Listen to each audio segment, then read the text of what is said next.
Bonjour et bienvenue dans cette vidéo que nous réalisons en compagnie de Pavel, que l'on va vous présenter dans quelques instants, dans laquelle nous allons parler des options. Donc les options, c'est un sujet que je n'ai jamais abordé sur ma chaîne. C'est pour ça que Pavel nous fait l'honneur de partager avec nous son expérience parce que lui, il investit dans les options. Alors juste avant de commencer, comme d'habitude, je vous invite à vous abonner à la chaîne YouTube en cliquant sur le bouton sous la vidéo, activer la cloche. Ça vous permettra d'être informé de la sortie des prochaines vidéos. Et également, vous pouvez, en cliquant sur le premier lien en description de cette vidéo, recevoir gratuitement le nom de la dernière action que j'ai ajoutée à mon portefeuille. Et également, j'irai plus loin en vous expliquant les stratégies que j'utilise pour sélectionner mes actions. Donc, bienvenue Pavel. Alors, je vais te laisser te présenter dans quelques instants. Je précise, Pavel est un blogueur. Donc, il a une chaîne YouTube, un blog, il va nous parler de tout ça sur la bourse. Est-ce que tu peux te présenter, Pavel? Avec un grand plaisir et grand bonjour à tous les abonnés de Weekend. Donc, c'est la première fois que j'apparais sur ta chaîne. C'est un grand merci de m'avoir invité. Ça me fait un grand plaisir. Donc, je suis d'origine russe, donc je suis désolé pour un petit accent que je vais avoir, probablement, certainement, mais pas probablement. Et Weekend, elle a déjà participé sur ma chaîne. Elle était invitée il y a un an. Donc, c'est traditionnellement toujours à la fin de l'année, vers le Noël ou vers le Nouvel An qu'on se rencontre. Donc voilà. Et effectivement, ça fait 3 ans que j'ai une chaîne qui s'appelle Mind the Cash, qui est consacrée aux investissements au trading dans le sens général. Je pense que nous avons des stratégies relativement similaires avec Weekend, même si on ne les implémente pas de même manière. C'est pour ça que je trouve que c'est assez intéressant de débattre ensemble, parce que, grosso modo, je pense que nous nous adressons à la même public, en grosso modo, donc à la même stratégie de gestion de portefeuille, mais en le faisant de manières légèrement différentes. En fait, effectivement, j'investis avec des options, mais ce n'est pas uniquement avec des options que j'investis. Donc, j'investis aussi de manière classique, donc en week-end. Je pense qu'à peu près dans le même esprit de swing trading, corrige-moi si je me trompe, week-end, je pense que Ah, c'est à peu près ça, c'est la bien ça, stratégie. ouais. Voilà. Donc, mais j'utilise effectivement ces produits que j'ai découverts il y a déjà pas mal de temps lors de mon activité professionnelle et qui m'ont complètement changé de stratégie, qui m'ont complètement changé la vision de gestion de portefeuille et notamment la gestion du risque.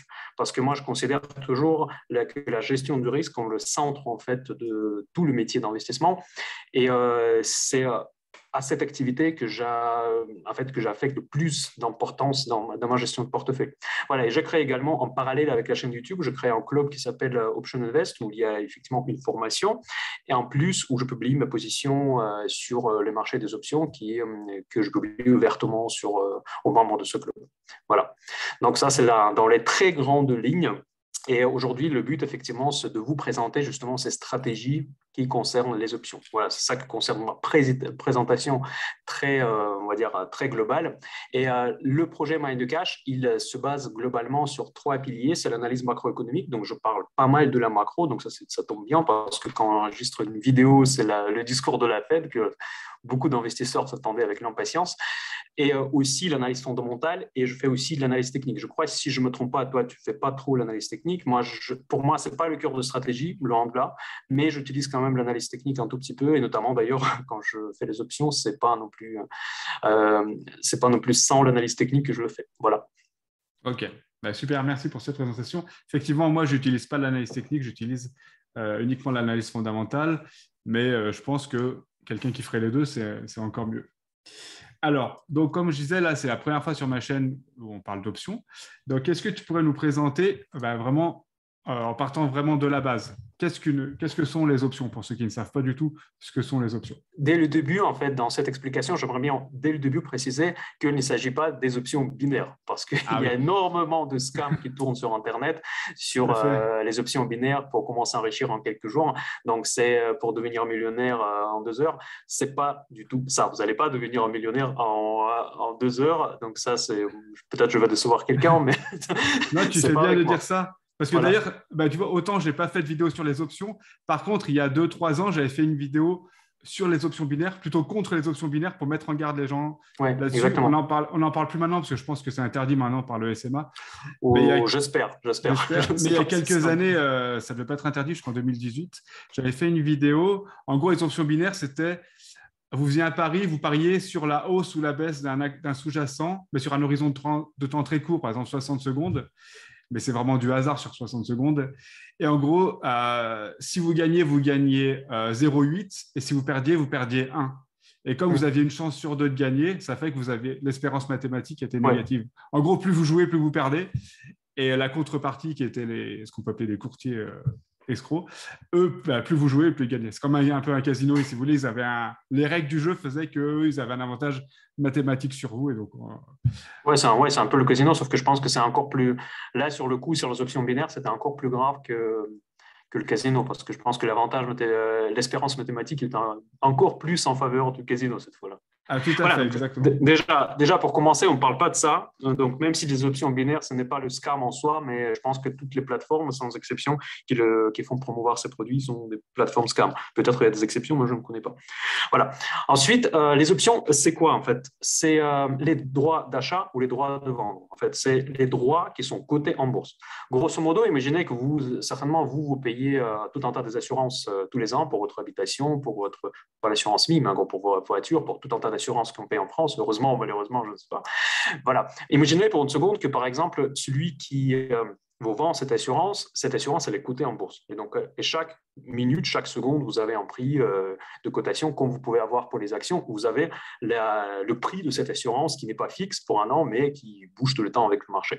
Grosso modo, si je simplifie énormément, c'est ça. En fait, en gros, pour chaque action, disons, je prends un exemple, l'action Total, par exemple, qui cote aujourd'hui, je ne sais pas, disons à 50 euros, vous avez ce qu'on appelle les chaînes d'options pour tout un tas de maturités. Donc, il y a une notion de maturité parce que chaque option, elle est émise pour une durée déterminée. Donc, ça veut dire que vous pariez que l'option de l'action totale va arriver à une telle ou telle échéance à tel prix. Vous pouvez vous parier à la baisse comme à la hausse. Quand vous pariez à la baisse, il s'agit d'une option put, donc l'option droit de vendre. Quand vous pariez à la hausse, vous achetez une option call, c'est le droit d'achat. Donc, grosso modo, si à l'échéance, le prix d'action totale dépasse votre strike, ce qu'on appelle, qui fait partie du contrat de cette assurance, en quelque sorte, dans ce cas-là, vous gagnez de l'argent. S'il est en dessous du strike, vous perdez la prime que vous avez payée pour cette assurance. En fait, c'est exactement pareil, sauf que si vous achetez une assurance, par exemple, il y a une notion de sinistre, par exemple, il y a un feu dans la maison, ou je sais pas, un accident avec la voiture, sauf que ici, le sinistre, c'est que le marché attend ou n'attend pas le strike. Voilà. En gros, le marché qui attend le strike, pour vous, c'est un sinistre. Donc, en gros, dès que le marché a dépassé le strike, donc vous êtes sinistré, donc du coup, vous touchez de l'assurance. Et ça dépend de quel côté. Si vous êtes de côté assureur ou de côté assuré, dans ce cas-là, vous gagnez ou vous perdez de l'argent. Mais l'avantage des options que vous pouvez, c'est rare en fait, que vous pouvez, en étant particulier, d'être de côté de l'assureur. Vous pouvez vendre à quelqu'un cette assurance.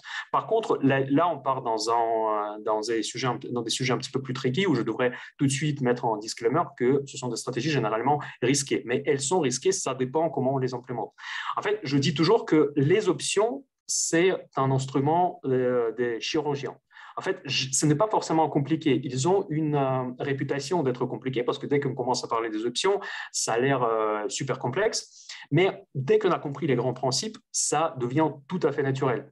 Par exemple, si vous ouvrez un site sur les stratégies optionnelles qui vont vous parler de bear spread, de, je sais pas, des straddle, strangle, des choses comme ça, vous n'allez rien comprendre si vous ne connaissez pas les bases. Mais si vous avez commencé à maîtriser les grands principes, les principes les plus basiques, ça va venir naturellement. Vous allez vous-même construire les stratégies sur mesure, comme vous sentez le marché, comme vous sentez le comportement de tel ou tel actif, et en utilisant les options. Et peu importe comment cette stratégie s'appelle, après vous allez vous retrouver dans une telle ou telle case en fait de telle ou telle stratégie, mais peu importe comment ça s'appelle, parce que vous-même vous allez construire un tel scénario sur lequel vous pariez de manière extrêmement très précise.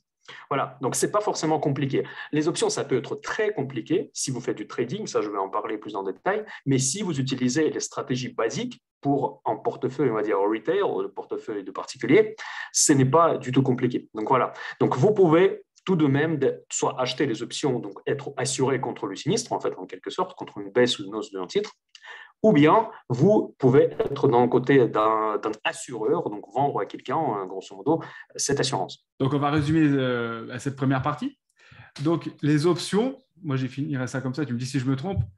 Par exemple, une option call vous donne le droit d'acheter un sous-jacent jusqu'à une date donnée, qui est donc la date d'échéance, à un prix défini à l'avance, qui est le strike. Et les puts vous donnent le droit et non l'obligation, c'est pareil pour les calls, hein, c'est le droit et non l'obligation de vendre donc un sous-jacent. Donc, le sous-jacent, ça peut être une action, un indice, une matière première ou tout actif coté en bourse, jusqu'à une date donnée à un prix défini à l'avance, qui est donc le strike. Donc, vous pouvez acheter le call ou le put. Donc, quand vous achetez, si vous voulez, c'est comme si vous étiez, comme tu disais très justement, c'est comme si vous étiez de côté de l'assuré. Vous achetez une couverture, donc elle vous coûte un prix. Bien sûr, si le scénario ne se réalise pas, vous allez perdre la prime que vous allez payer. C'est un peu comme une assurance voiture, si vous voulez, pour résumer. Une assurance voiture, vous payez tous les ans votre prime d'assurance. Et si durant l'année, vous n'avez pas d'accident, c'est ce qu'on vous souhaite, finalement, c'est de l'argent presque perdu. Par contre, si l'accident arrive, là, vous êtes très content d'avoir payé cette prime-là pour que l'assureur vous rembourse. Et donc, comme tu disais, les options, vous, en tant que particulier, vous pouvez être du côté de l'assureur. Et donc, là, vous allez recevoir une prime. Par contre, si vous avez acheté vendu une prime et que la personne en face, elle, anticipait une baisse des marchés, si le marché finit vraiment par s'écrouler, vous devrez assurer la perte. C'est un très bon exemple parce que de l'assurance, parce qu'aujourd'hui, les marchés ont beaucoup baissé quand nous, on parle, c'est le 26 janvier. Et justement, j'ai pris cette assurance en mois de décembre. J'ai implémenté une stratégie qui s'appelle Bear Put Spread. En fait, en gros, si vous voulez, c'est en put. C'est un peu plus complexe que ça, mais je ne vais pas trop rentrer en détail. Mais en gros, je me suis assuré contre une baisse des marchés en mars. Donc en mars qui n'est pas encore là. Et donc du coup, cette assurance aujourd'hui, elle est déjà dans la monnaie, comme on dit, ou in the money. Et donc du coup, je suis déjà dans le sinistre, si vous voulez. Et donc du coup, je suis content de voir cette assurance, comme tu viens de dire, Weekend. Voilà. OK. Et donc là, par exemple, quand vous possédez des actions US, donc moi j'investis sur les actions US, toi tu fais ça, pas que toi tu n'investis pas que sur les actions US, je crois. Donc si vous possédez des actions US, vous pouvez vous couvrir donc en achetant des options sur ces actions-là, ou alors vous pouvez vous couvrir, tu me dis si je me trompe, mais vous pouvez vous couvrir globalement en prenant des options sur le SPY, par exemple. C'est ça? Oui. En fait, ça dépend. Moi, je ne me couvre pas contre une option, contre une action concrète, mais effectivement, encore une fois, c'est un très bon exemple cette année-là, parce que l'année dernière, j'ai accumulé un assez gros portefeuille. Donc, j'ai fini l'année avec une grosse position en bourse. Et quand je voulais réduire l'exposition, parce que je sentais déjà qu'il y aura des problèmes au début de l'année, et j'en ai communiqué sur ma chaîne, mais par contre, je ne savais pas quoi vendre, en fait, parce que quand j'ouvrais mon portefeuille, grosso modo, j'étais content avec ma sélection, mais je savais qu'évidemment, le risque systémique, il fait que si le marché commence à baisser, de toute façon, même si j'ai fait de très bons choix, malheureusement, mes actions vont baisser aussi, comme c'est le cas malheureusement pour tout le monde. Voilà. Et donc, du coup, j'ai pris une décision justement de prendre cette assurance plutôt que réduire l'exposition. Parce qu'en général, les risk managers disent que la meilleure façon de se couvrir, c'est de réduire son exposition. Et donc, du coup, exceptionnellement, cette fois-là, j'ai décidé de ne pas faire comme ça. J'ai décidé d'acheter cette assurance parce que je ne savais pas, grosso modo, de quoi je vais me débarrasser dans mon portefeuille parce que les actions que j'avais me plaisaient globalement. Voilà, c'est vrai que c'est une des approches. En fait, il y a un point super important à mentionner que dans les options, vous pouvez avoir deux axes de les utiliser, comment les utiliser. Le premier axe, c'est l'axe du trading. En fait, quand vous tradez les options, ça veut dire que vous achetez l'option pour une prime donnée et vous espérez que cette prime monte ou bien elle baisse si vous êtes short. Donc, en gros, quelque part, ça revient à trader ce qu'on appelle la volatilité.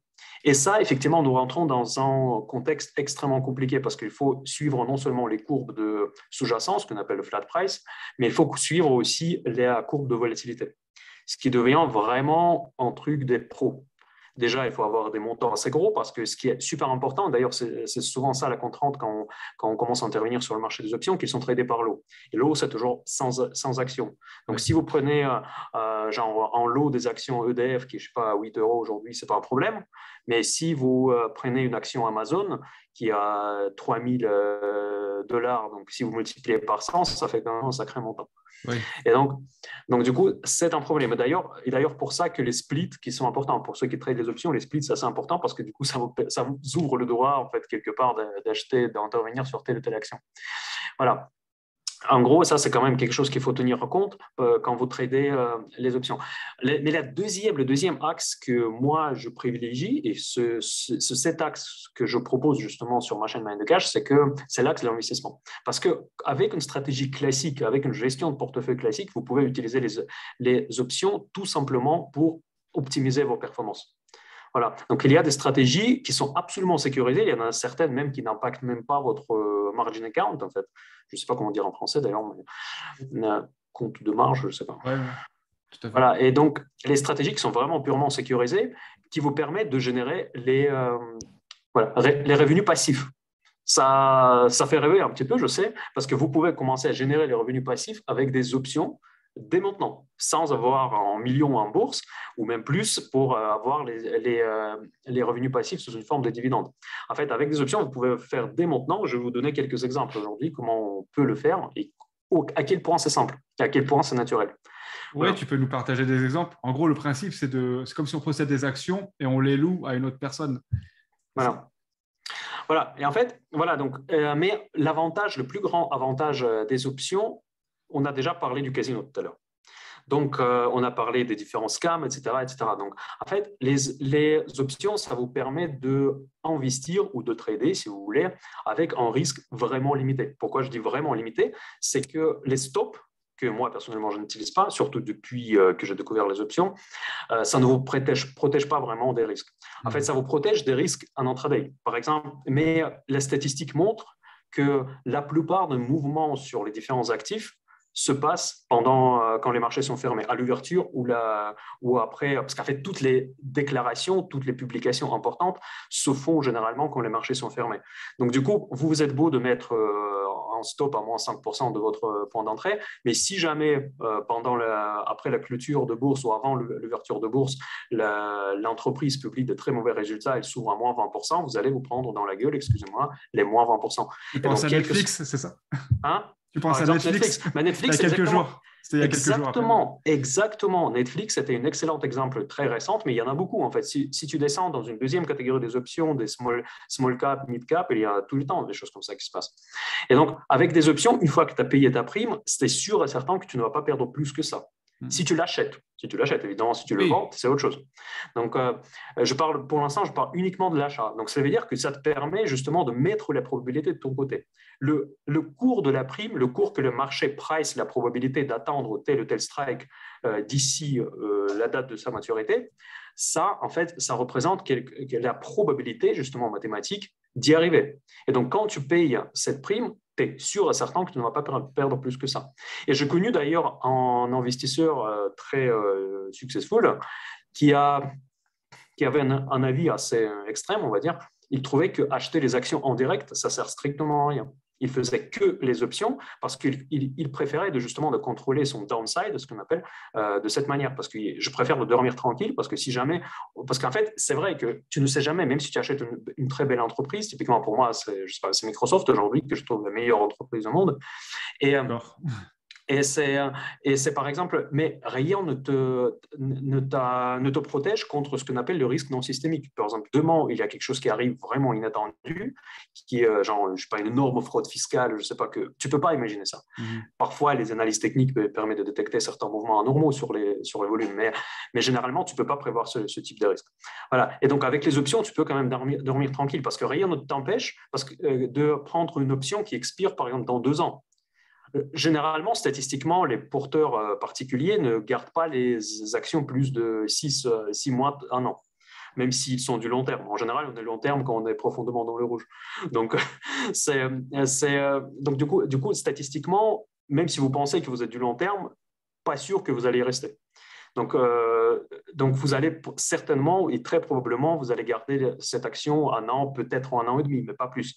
Et donc, c'est tout à fait possible, au lieu d'acheter une action en direct, juste acheter en call et dormir tranquille, parce que si jamais demain l'entreprise disparaît de la cote, vous allez tout simplement perdre la prime. Et pour tout ce qui est la hausse, vous avez un potentiel de gain illimité. Donc, vous êtes un petit peu dans le meilleur des mondes. En fait, d'un côté, tu as un risque limité et tu as un potentiel illimité. Voilà. Et donc, du coup, pour moi, je pense qu'effectivement, j'achète en direct les actions aujourd'hui, pas uniquement, mais dans la plupart des cas, uniquement les actions que je veux vraiment garder méga longtemps. Ouais. C'est ce qu'on appelle les actions des fonds de portefeuille. Pour moi, justement, c'est des exemples, c'est Microsoft, il n'y a pas que.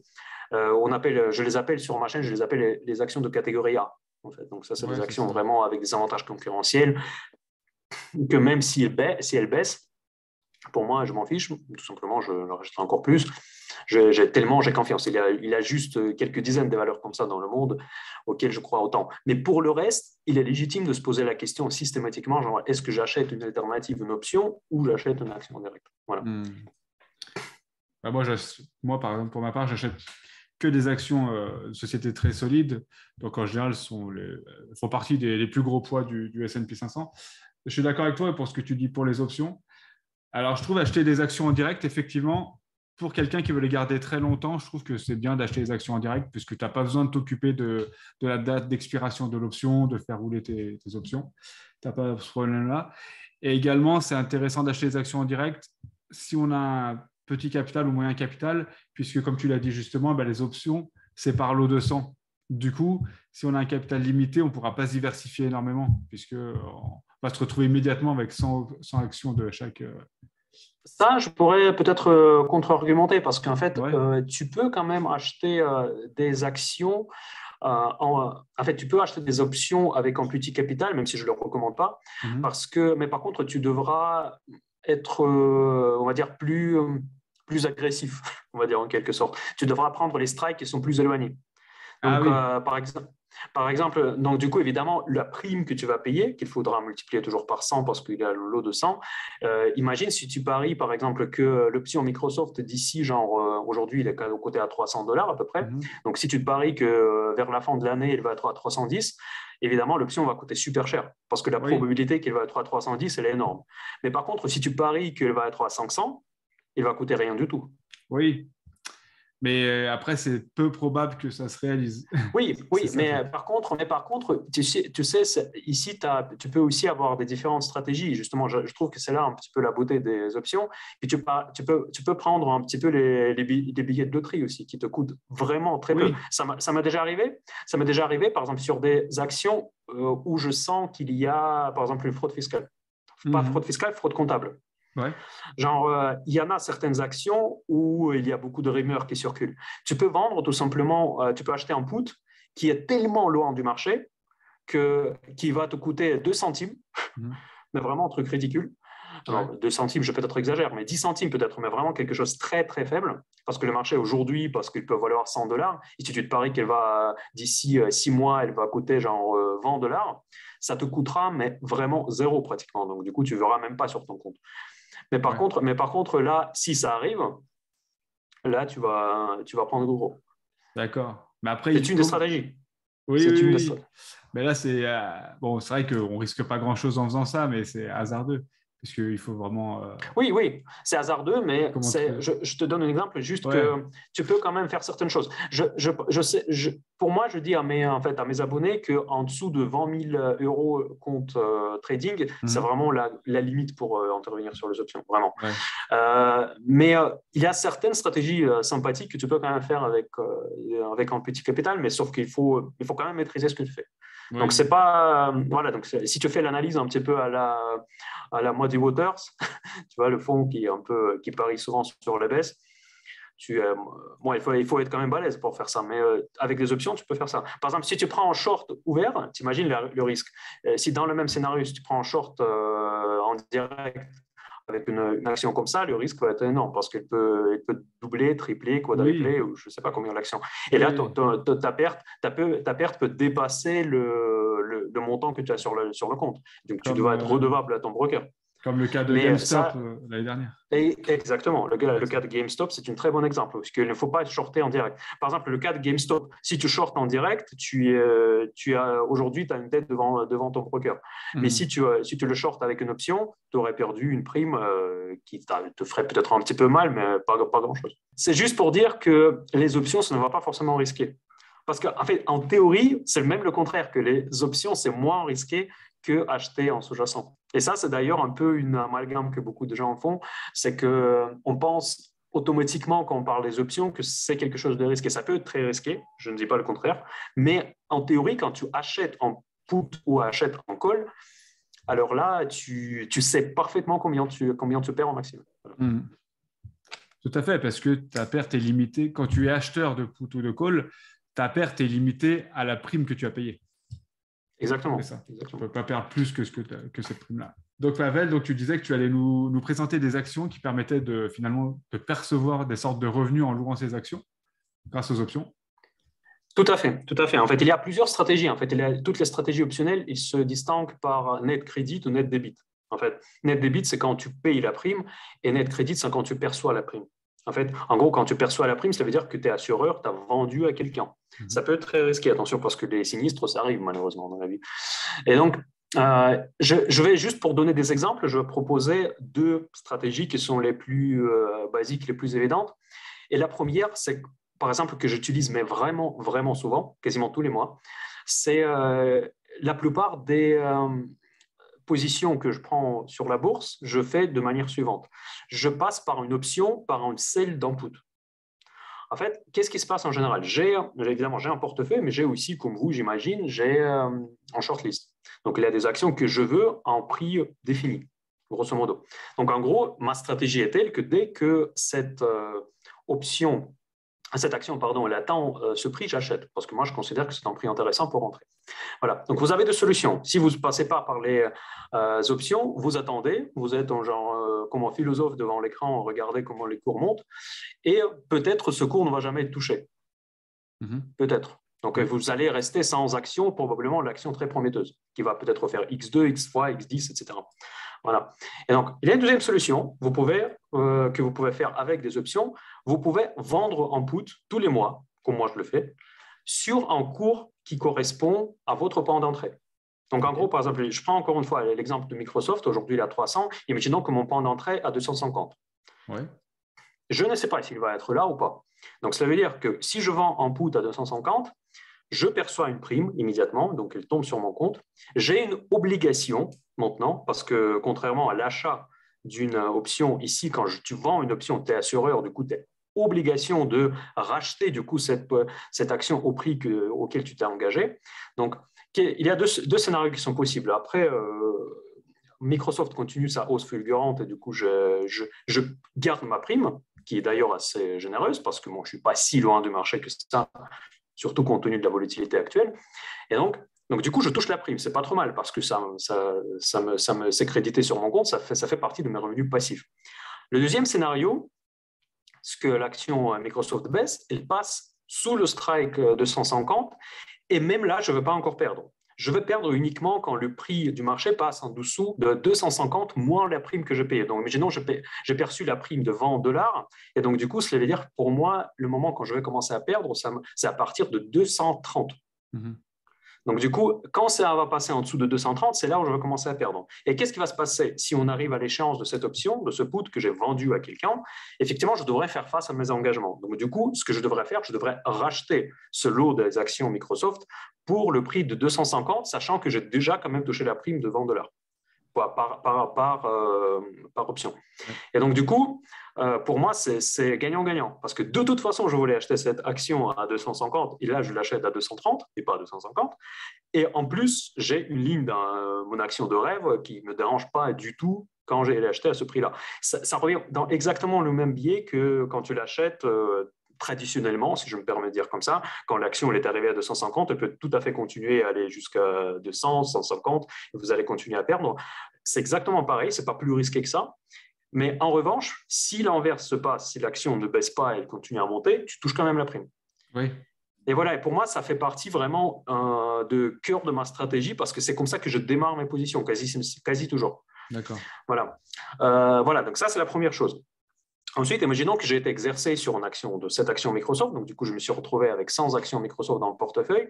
Et après, elle est repartie à la hausse. Donc, du coup, déjà, vous êtes roi du pétrole parce que déjà, vous avez touché la prime, vous avez l'action que vous voulez et ça commence à monter, vous générez du PNL. Imaginons qu'il arrive, je ne sais pas, à 400. Je suis très optimiste.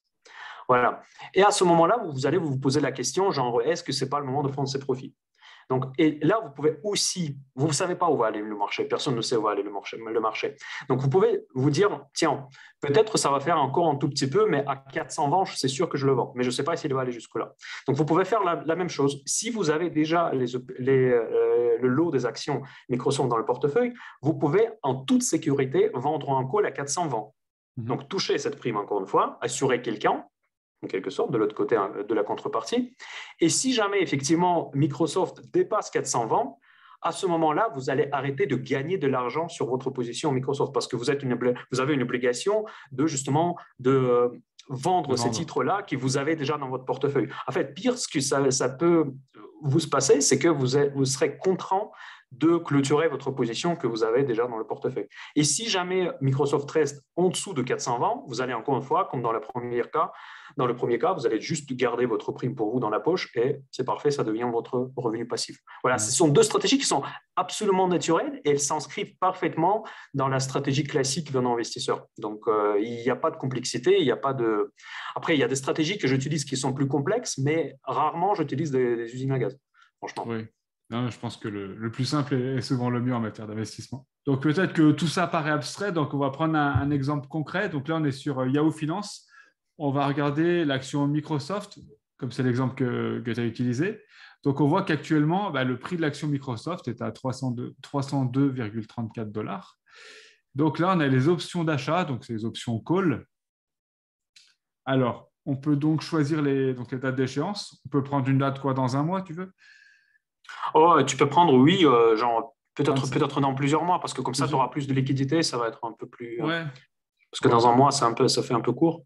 On va prendre le 15 juillet. 15 juillet, c'est très 15 bien. juillet 2022. Ouais, ça, ce sont les... En fait, il existe un calendrier officiel d'expiration de toutes les options. Vous avez entendu peut-être les 3 sorcières, vous savez, une journée, ou 4 sorcières, je crois.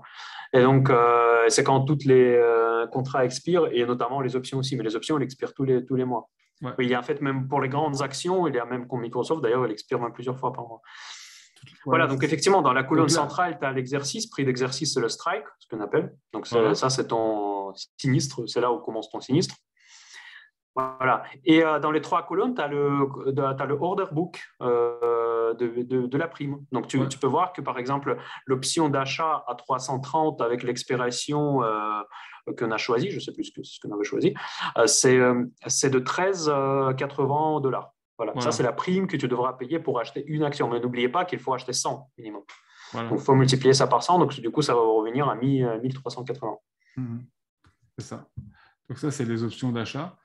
Et ensuite, comme tu me disais, donc là, on a les options de vente. Donc, voilà, c'est le 15 juillet 2022. Ouais. Et pareil, donc, là, c'est si vous voulez vous couvrir contre une baisse éventuelle, vous allez acheter ce type d'option-là. Mais n'ayez pas peur parce que vous voyez que les mouvements assez colossaux en fait dans la colonne de performance, moins 20%, moins 23%, ça c'est les mouvements sur la prime. Donc c'est la prime de l'option. Donc effectivement, elle va être très volatile. Il ne faut pas en avoir peur parce que c'est vrai que la prime de l'option va être très volatile. Bon, après, ça dépend aussi de l'échéance, de la proximité du strike au marché, etc., de tout un tas de critères, de la volatilité notamment. Mais il faut s'attendre que la prime de l'option, si vous n'êtes pas un trader professionnel, c'est très difficile de la trader directionnellement. Genre, on pourrait espérer de la vendre plus cher ou moins cher, racheter moins cher si vous êtes short.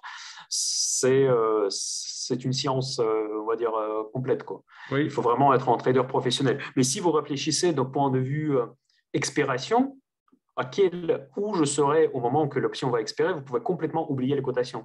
Par exemple, moi, dans beaucoup de stratégies que j'implémente, je ne regarde même jamais les cotations des options du jour au jour.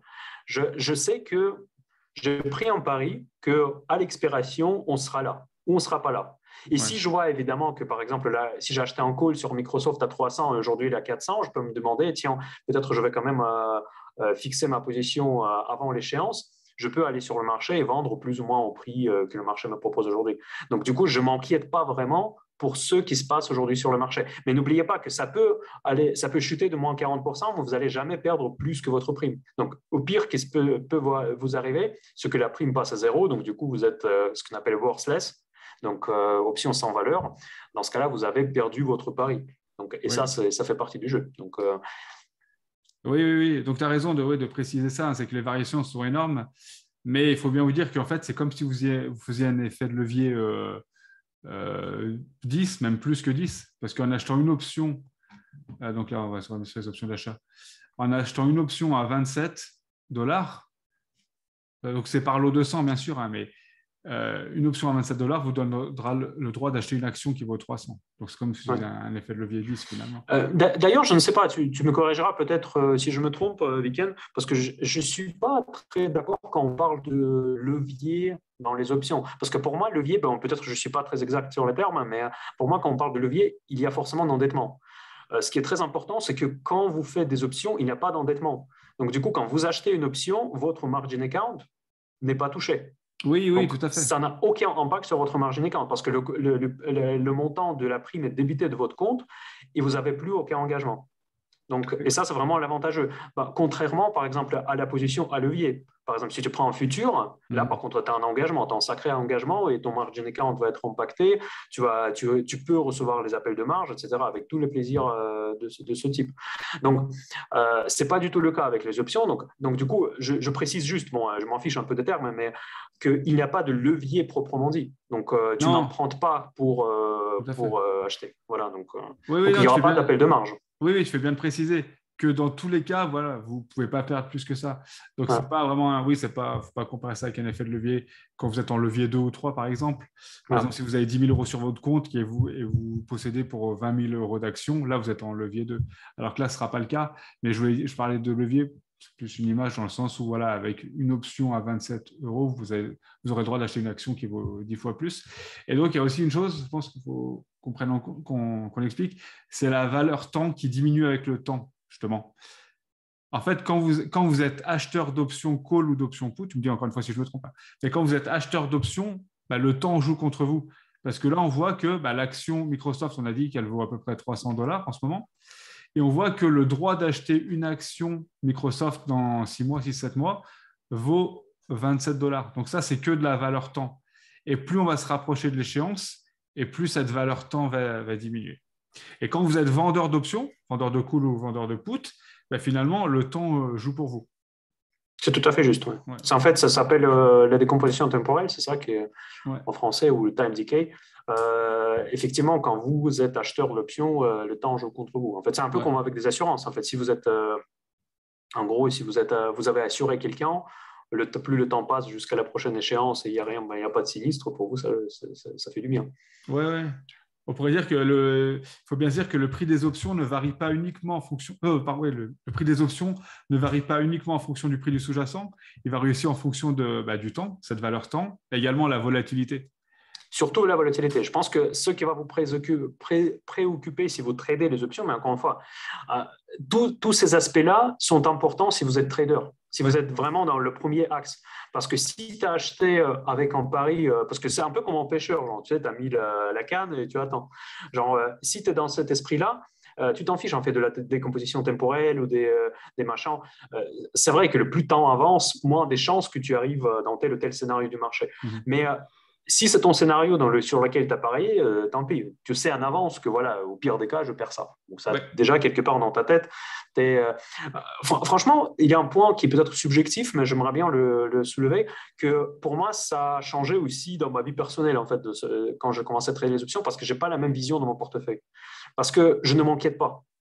Parce que en fait, peut-être je perderai autant, mais psychologiquement, quand tu sais en avance combien tu perds, ça ne te fait pas, ça ne te stresse pas du jour au lendemain.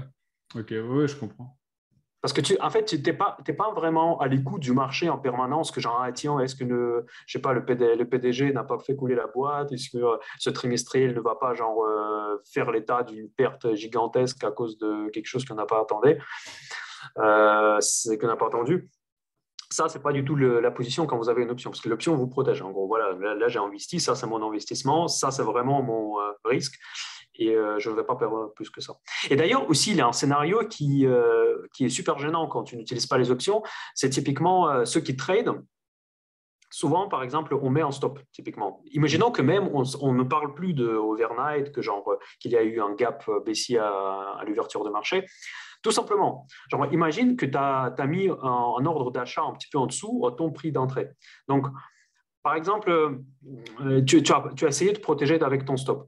Le marché peut faire tout simplement quoi? Il peut aller descendre, toucher ton stop, te faire éjecter de la position et après repartir à la hausse. Et ça arrive très souvent. Ceux qui tradent, ils savent parfaitement cette situation-là. Je pense que tout le monde l'a vécu. Et par contre, avec les options, tu ne vas jamais avoir ce problème-là. Parce que si tu as pris la position optionnelle, tu as déjà payé pour cette position optionnelle, donc quoi qu'il arrive, tu vas être dans un scénario que tu veux. Donc, le marché peut faire tout ce qu'il veut. En fait, c'est impossible de te faire éjecter de la position pour rien. Parce que si tu hedges ta position avec l'option, quel que soit le mouvement de marché, qui peut être très, très volatile, surtout maintenant, par exemple, au début de l'année 2022, tu peux te faire éjecter sur beaucoup de stops et pour des mauvaises raisons. En fait, tu peux te retrouver vraiment à faire gérer tes positions comme un malade à chaque fois, genre acheter, tiens, et après, tu peux avoir un tilt aussi, genre faire n'importe quoi. Avec des options, tu es beaucoup plus tranquille, genre, OK, tu as géré, OK, si ça se passe comme ça à l'échéance, dans ce cas-là, effectivement, je suis protégé. Et si ça ne se passe pas comme ça, dans ce cas-là, je vais rester dans la position et probablement, la situation va se calmer, j'aurai plus besoin de ces assurances. Voilà. Je trouve que c'est vraiment plus pérenne de point de vue vision psychologique de son portefeuille aussi. Oui, je suis d'accord avec toi. Bah, moi, pour une position long terme, je n'ai pas de stop, par exemple. Parce qu'effectivement, le risque, quand on a une conviction long terme sur une entreprise, effectivement, mettre un stop, on pourrait être éjecté et puis repartir à la hausse. Et du coup, on sortira au plus mauvais moment, finalement. Exactement. Ça. Donc, tu nous as parlé de la stratégie donc, pour finalement percevoir des revenus et comment tu nous as donné un bon exemple. Voilà, quand en vendant des puts jusqu'à que le prix atteigne le prix de l'action atteigne le prix qu'on souhaite et enfin et entrer dans le marché à ce moment-là. Maintenant, est-ce que tu pourrais nous parler? Tu disais que tu t'étais protégé là récemment, tu avais protégé ton portefeuille grâce aux options. Oui. Est-ce que tu pourrais nous parler de ça maintenant? Ouais, c'est pas très compliqué. C'est ça à peu près, ça reprend un peu ce que je disais, mais avec un petit détail que j'aimerais bien justement expliquer, c'est que j'ai monté une stratégie qui s'appelle Bear Put Spread et elle en consiste en quoi? En fait, je reviens quelques mois en arrière, en décembre ou novembre, je ne sais plus quand est-ce que je l'ai monté. En fait, je m'attendais à on va dire, des perturbations sur le marché au début de l'année 2022 pour des raisons macro, etc., selon mon analyse. Et donc, j'ai pris une décision de me couvrir plutôt que réduire ma position pour des raisons que j'ai déjà expliquées au début de cette vidéo. Et en fait, j'ai fait quoi? À l'époque, quand j'ai pris cette décision, le marché S&P 500 il était à 4700 ou 4650, mais en tout cas proche de ses plus hauts. En fait, je me dis que je m'attends à une correction au début de l'année, mais je ne m'attends pas à la fin du monde. Donc, je pense qu'il y a toutes les raisons sont réunies pour qu'il y ait une correction saine des marchés. Et donc, je me suis fixé en range entre 4000 et 4500 et je pense que le marché devrait retomber dans ce range. En fait, c'est là où nous arrivons aussi à cette manière customisable, on va dire, je ne sais pas si, désolé pour l'anglais, mix l'anglais-français, de construire sa position. Parce que si par exemple, je pourrais prendre en short sur S&P 500, soit avec un ETF inversé que je déconseille vivement, je pense que toi aussi, Viken. À cause du beta slippage. Voilà, à cause de ça, exactement, et pas que d'ailleurs. Et donc, n'importe quelle autre stratégie qui consiste à shorter le sous-jacent en direct. En fait, quand tu prends une position en sous-jacent short en direct, ça veut dire qu'en théorie, tu t'exposes que S&P 500 vaut zéro. Parce qu'en fait, dans le moment T, dans le moment donné, tu payes le risque à 100% de baisse sur S&P 500. Je ne sais pas si je suis très clair. Je vais peut-être revenir sur ce point encore un peu plus tard. En fait, évidemment, moi, je ne m'attends pas que S&P 500 tombe à zéro. Donc, je pense que S&P 500 devrait se corriger. Je pense que je pourrais tout simplement prendre le put 4000 sur 4500 au moment donné quand S&P était à 4700. Imaginons, je ne sais plus combien il était exactement. Mais pour moi, ça me coûterait plus cher parce que je paierais une prime assez conséquente pour le put de strike 4500 parce qu'il était relativement proche. Et pour réduire le coût de ma position, j'ai vendu un put qui était plus loin. J'ai vendu un put à 4000. Et donc, du coup, cela veut dire que je gagne de l'argent dans le range entre 4500 et 4000 à la baisse.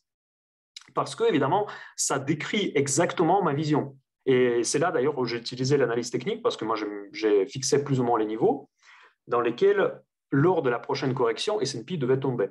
Et donc, du coup, je me suis parié exactement sur ce range. Peut-être tu as une idée, mais moi, je ne vois pas comment tu peux faire avec des instruments indirects. Tu peux implémenter cette stratégie. Tu vas faire quoi? Tu vas vendre un futur et après espérer de le racheter à 4000 si le marché te propose. Mais tu sais que le marché à l'ouverture, aujourd'hui, il prend 3% quand il y a des bonnes nouvelles. Donc, tu risques de ne pas être forcément un peu retombé dans le même cas comme avec des actions, même si avec les indices, c'est moins sensible. Mais Mais voilà, donc là, ce que j'adore avec des options, tu peux faire la même chose sur les actions. Typiquement, j'ai acheté une action il n'y a pas longtemps, je ne veux pas la cacher, j'ai acheté Logitech. Donc ça, c'est une action pour des raisons d'analyse fondamentale que je fais. Et j'ai fait aussi parce que ce n'était pas un pari de conviction. Je voulais parier sur en certains rebonds parce que je trouve que cette action était survendue. Je n'ai pas acheté juste l'action parce que j'ai acheté un call et j'ai revendu le call qui était beaucoup plus loin.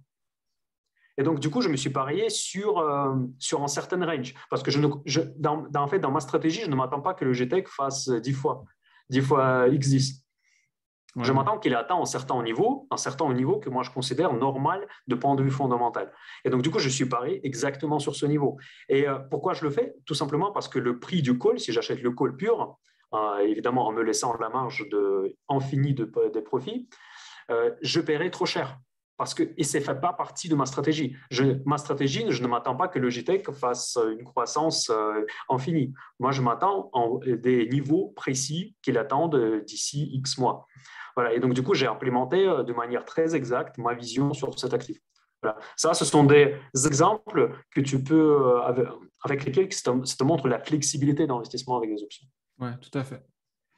Et donc pour en revenir à quelqu'un qui voudrait, par exemple, qui aura un portefeuille investi sur diverses actions US et qui aurait peur d'une future baisse, donc il prendrait, par exemple, des options sur le SPY. Là, on voit qu'il est à 440 $. Par contre, SPY, je pense que c'est un ETF plutôt, non? Ouais. Parce que je ne sais pas s'il y a des options sur cet ETF. Oui, il y en a. Si, il y en a apparemment. Parce que là, tu peux prendre en fait soit les options sur l'ETF, soit les options sur l'indice en direct. Ouais, sur l'indice aussi. Parce que moi, j'utilise un ticker MES. Après, je ne sais pas s'il y a sur Yahoo Finance, il y en a, mais c'est CME. Moi, je trade c'est un très bon instrument parce qu'en fait, c'est un petit futur sur S&P. Ouais, donc le lot, voilà, le lot, il n'est pas très important. Et donc, du coup, mais je pense qu'ils n'ont pas, en fait, sur Yahoo Finance, il n'y a pas de chaîne d'options. En fait, exactement, elle existe. Ouais. Voilà, elle existe, la chaîne d'options sur Interactive Brokers, sur le broker que vous utilisez. Elle existe, mais par contre, je ne suis pas sur Yahoo Finance. Ouais. C'est ça que je m'en donne. Du coup, on va se remettre sur le Ouais, SPI, c'est très bien. Donc, imaginons que vous voulez vous couvrir. On va remettre sur une échéance sur 6 mois, 6-7 mois. On va se mettre par exemple 30 juin 2022, 440. Donc voilà, il faudrait donc acheter ces puts-là pour vous couvrir. Voilà. Et tu vois, en fait, et sur Yahoo Finance, il te montre là en ligne bleue et blanche. C'est en fait la ligne bleue, c'est les options qui sont in the money déjà. Oui. Dans le strike, pour les puts, il est inférieur, tu vois, au prix du marché. Au cours actuel. Ouais, c'est ça. C'est ça. Donc on voit que voilà. Parce que c'est out of the money, pardon. Les bleus, c'est out of the money. C'est un typo, désolé. Cela. Ouais, c'est out of the money. Parce que c'est des puts. Parce que c'est des puts, c'est du coup tout à l'envers. Ouais. C'est des discussions que j'avais avec des membres du club, de mon club d'investissement. On imaginait combien coûterait d'avoir une couverture permanente avec des options, mais en fait, ce serait, on ne peut pas se couvrir en permanence avec les options. Ça coûterait vraiment trop cher. Je pense qu'il faut le faire comme tu l'as fait récemment, il faut le faire ponctuellement, c'est ça? C'est toujours quand tu te couvres, il y a toujours un biais de momentum. Tu peux pas te couvrir comme ça. En fait, tu peux, mais en fait, c'est vrai que ça va bouffer ta performance. Exactement. Par exemple, si tu es en 2009, par exemple, quand tout le marché était à la casse, donc c'est quoi l'intérêt de se couvrir? Parce que en fait, le pire, c'est que le cimetière, tu vois, que le cimetière. Donc il y a des moments quand la couverture n'a fait plus trop de sens. Genre, tu sais, par exemple, quand il y a des grosses chutes des marchés, quand tu es vraiment dans les plus bas depuis 15 ans, sur les grands indices, ça arrive rarement, je sais, mais dans ce cas-là, la couverture, déjà, elle va te coûter super cher. Et en plus, qu'est-ce qui peut arriver encore pire que c'est déjà le cas? Mais c'est toujours dur de prévoir, justement, parce que là, par exemple, on est de plusieurs années que les marchés sont haussiers globalement. Donc, c'est toujours très dur de... Mais tu sais, mais ça dépend de l'approche. Ça dépend de l'approche parce que justement, je me base mon approche sur 3 piliers, sur macro, fondamental et technique. Mais macro, ça te permet on va dire, d'avoir des spots quand où le risque est concentré. Tu peux avoir tort, mais moi, beaucoup de fois, j'avais tort là-dessus. Quand je prenais les assurances, après l'expérer, sans valeur. Là, c'est un bon exemple aujourd'hui. Cette année, c'était un bon exemple parce que quelque part, j'ai eu de la chance. Mon analyse était bonne. Mais je pourrais très bien me tromper aussi. Voilà. Donc, et dans ce cas-là, j'aurais perdu ma prime, mais tant pis. Mais parce que moi, je considérais tout simplement que le début de l'année 2022, c'est une période à risque. Ouais. Bah, Donc, pour l'instant, les faits te donnent raison, en tout cas. Oui, mais ce n'était pas toujours le cas. En fait, justement, je prends un exemple qui est positif.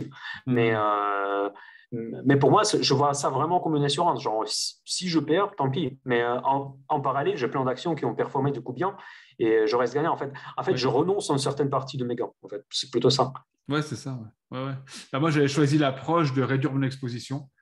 Mais oui, c'est dans les deux cas, on sait que soit en réduisant son exposition, soit en achetant des options pour se protéger, on réduit le gain potentiel, mais bon, on se protège en cas d'une baisse mais qu'on anticipe. là c'est un débat un peu philosophique parce que réduire la position, c'est une approche de bon père de famille, je suis d'accord, mais pour moi, je sais pas, c'est peut-être un côté personnel, mais pour moi, je souffre plus quand j'ai raté une action, comme Nvidia d'ailleurs, je connais bien, que j'ai complètement raté, que d'avoir une moins-value latente sur une action dont je fais confiance. Genre, si je suis à moins 20% sur Nvidia pour une certaine période, ça me fait un tout petit peu mal, mais ça ne me fait pas aussi mal quand je vais voir partir à plus 400%, je ne suis pas dedans. D'accord. Donc après, je ne sais pas si c'est pour tout le monde pareil, mais pour moi, c'est comme ça.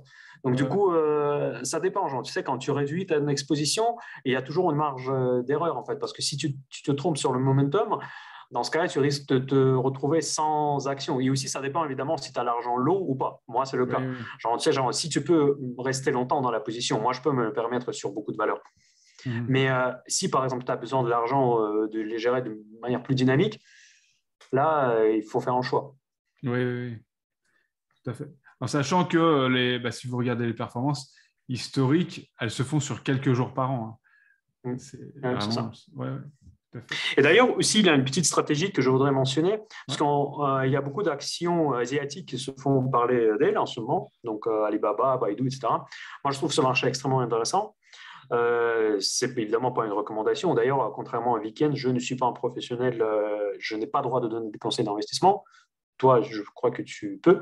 Oui, moi, je suis conseiller en investissement financier. Voilà, toi, tu peux montrer ce que tu fais, par contre. Voilà, moi, je peux montrer ce que je fais. Je n'ai pas le droit de donner les conseils d'investissement. Et d'ailleurs, par contre, j'ai beaucoup réfléchi. Est-ce que je prends un risque de m'exposer sur la Chine ou pas? Parce que dans la Chine, il y a un risque qui est impossible de quantifier. Il y a un risque politique, il y a un risque des VIE. Après, je ne sais pas si tu as étudié tous ces sujets-là ou pas. Non. Donc, tu sais, parce qu'en fait, il y a des coquilles vides à Hong Kong par lesquelles tu peux investir dans le capital. En fait, c'est un profit swap entre la société mère et la société coquille qui est dans les îles Caïmans. Après, j'en ai parlé dans une de mes vidéos, mais en fait, c'est très compliqué d'accéder au capital des entreprises chinoises. C'est interdit, en fait. C'est même pas compliqué, c'est impossible pour nous. Ah, ok. Et donc, du coup, le risque, il est quand même énorme. Parce qu'en fait, le risque, sans que la valeur fasse faillite, genre, si Alibaba ne se fait pas faillite, genre, demain, le gouvernement chinois peut décider que, OK, on arrête tous ces contrats VIE entre Hong Kong et Pékin, et tu perds tout. Donc, du coup, un risque est gigantesque. Mais en même temps, de l'autre côté, je trouve que ces valeurs sont excellentes et elles sont très sous-valorisées. Genre, tu sais, vraiment, ils ne coûtent rien du tout. Par contre, le profil de potentiel entre Baidu et Google, il n'est pas si différent que ça. Parce qu'ils sont positionnés sur... C'est du copier-coller, en fait. Ouais. Et donc, du coup, pour moi, c'était quand même assez difficile de choisir parce que si tu ne t'exposes pas, tu perds une énorme opportunité. Si tu t'exposes, tu t'exposes au risque contre lequel tu ne peux pas te hedger. Donc, parce que le risque n'est pas quantifiable. En fait, la solution que j'ai prise, justement, comme un de mes ex-collègues, on va dire, qui était fan des portefeuilles en options, j'ai pris que des calls. Ouais. Donc, si jamais quelque chose arrive, je vais perdre mes primes et j'ai un portefeuille des calls sur les actions chinoises pour cette raison-là. Parce qu'il y a un downside risk qui est inestimable. Tout à fait. Donc, tu ne perdras pas le prix de l'action entièrement, tu perdras que le prix de la prime, qui est beaucoup plus faible que le prix de l'action, comme vous voyez ici. Là, vous voyez par exemple pour le SPY, Donc, le SPY est à 440. Et encore, là, c'est des échéances dans 6 mois, mais vous voyez que une échéance dans 6 mois, la prime est de 24 dollars, 25 dollars pour un Oui, et ETF qui vaut 440. là, tu es vraiment au marché, là, genre, tu sais, tu es vraiment au Oui, plus cher de oui. plus cher. Hein. Ah oui, oui, oui. Là, tout à fait. Là. Tout à fait. OK, bah, super, merci pour ces infos. Donc, on peut parler des courtiers. Je pense que de toute évidence, c'est Interactive Brokers qu'il faut utiliser pour les options. Oui, pour les courtiers, c'est vraiment un problème, vu qu'on est en France. Mais ça devient de plus en plus populaire. Donc, du coup, il y a de plus en plus des courtiers qui commencent à proposer des options. Mais c'est vrai que aujourd'hui, je ne vois pas d'alternative à IB, honnêtement, Hmm. pour avoir le service complet. Il y a des giros qui proposent un petit peu, mais j'ai des membres de ma communauté, en fait, chez MindCash, qui utilisent des giros. Mais à chaque fois, en fait, leur interface, elle est très simple. Ouais. Donc ça, c'est un avantage. Mais par contre, leur service des options, ça se voit que c'est secondaire. Hein. Genre déjà, ils t'offrent que Euronext et même pas tout. Donc c'est que les actions françaises, genre Total, oui, mais Microsoft, non. Ah, tu n'as pas les actions, même les actions du Non, S&P 500, tu les non, non, trouveras pas? ils sont vraiment très mauvais. En fait, je trouve ils les commercialisent en tant que broker qui propose les options, mais ils le proposent à 10%, à 20% en peine. Hein. Mhm. Donc pour moi, c'est vraiment IB, c'est peut-être Link, mais Link, je crois que c'est IB derrière, non? Ouais, Lynx, en fait, c'est finalement comme une marque blanche d'Interactive Brokers. Ouais, Hein. c'est ça. Ouais. Et en fait, j'ai contacté Link, en fait, je ne sais pas comment ça se prononce, Link ou Link, mais bref, Ouais, ils disent Lynx. Moi, je disais Lynx. Lynx. Ils m'ont dit qu'il faut dire Lynx, Lynx. Lynx, voilà. Voilà. Donc, du coup, Lynx, ils disent Lynx. je les ai contactés il n'y a pas longtemps je cherchais pour un compte professionnel, par contre. Donc, ils m'ont dit que prochainement, mais très prochainement, ils m'ont dit contactez-nous dans 2 mois. On vous dira ça plus clairement. Peut-être ils proposent déjà.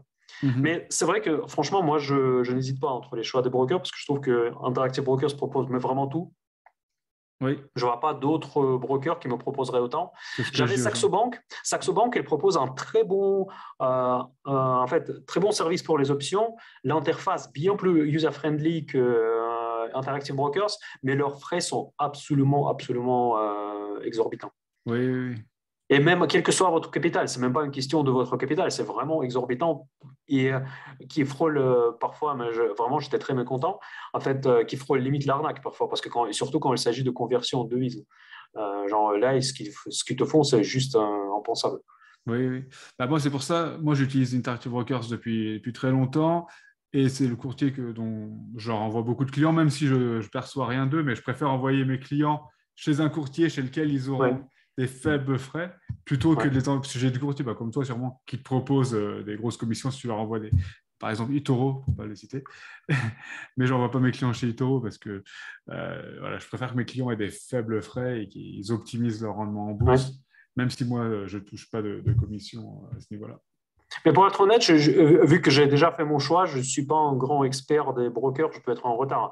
Donc, on va dire, je ne vais pas trop insister sur le choix. Pour moi, le choix est fait, hein, ça c'est sûr et Oui, certain, et je ne cherche pas à côté. Donc non, mais je c'est. dirais que eBay, c'est très bien. Le seul point négatif d'eBay, c'est l'ouverture de compte, surtout si vous ouvrez un compte de société. C'est assez Ouais. complexe. Même l'interface, elle est comment dire, moins intuitive que DeGiro, parce que moi, j'ai aussi ouvert un compte chez DeGiro en perso, parce que j'ai beaucoup de clients qui sont chez DeGiro, et du coup, j'ai ouvert un compte chez eux. DeGiro, c'est beaucoup plus intuitif. Par contre, chez eBay, vous avez tout, finalement. Pour résumer, vous avez tout pour pas cher. Et d'ailleurs, des Giro, ils m'ont éjecté avec mon compte pro, d'ailleurs. Ah oui, oui, bah non, ils prennent pas les comptes pro de Giro. Pas encore. Ouais, non seulement ils ne le prennent pas, mais ils ont éjecté les anciens. Ah, avant, ils les acceptaient, c'est ça? Oui, ils les acceptaient. Avant, j'avais un Ah, compte pro et en fait, j'avais même deux. J'ai séparé les comptes pour tu sais, pour les Real Estate Investment Trust, ouais. les REITs, et j'avais un compte séparé pour les actions. Et du coup, d'abord, ils ont arrêté les REITs. C'était super sympa, les REITs américaines. Et ensuite, ils ont arrêté les pros. Ah, bah, je ne savais même pas qu'ils faisaient les comptes pro par le passé, tu vois. J'étais pas sûr Non, du non, tout. non, ils font. Ils faisaient. D'accord. OK. Bah, merci, Pavel, pour toutes ces Bah, avec plaisir. informations. Hein. Merci beaucoup, Ken. Donc, j'espère que cette vidéo vous a plu. Donc là, c'est une vidéo, c'était plus technique. que ce qu'on fait d'habitude, mais parce qu'on avait un expert et les options sont quelque chose. Alors, il y a beaucoup de paramètres à prendre en compte, mais après, voilà, comme tu dis, une fois qu'on a compris, qu'on s'y intéresse, c'est accessible. Je dirais qu'il faut, par contre, il faut un certain capital. Comme tu disais, il faut au moins 20 000 euros, puisque voilà, les options, c'est par lot de 100. En tout cas, eh bien, si vous voulez avoir beaucoup plus d'informations que cette vidéo d'introduction, je vous invite à aller sur la chaîne de Pavel. Je vais vous mettre le lien en description de cette vidéo. Donc, n'hésitez pas à aller voir toutes les vidéos de Pavel. Voilà, il a un club d'investissement aussi. N'hésitez pas à aller voir tout ça et vous aurez encore plus d'informations sur ce sujet qui est un peu plus complexe que les actions classiques, mais qui est très intéressant également. Merci beaucoup, Pavel, d'avoir participé, d'avoir Merci, apporté Lucan. toutes ces informations. Ça fait plaisir. À bientôt. À très bientôt, Pavel. Salut, ciao.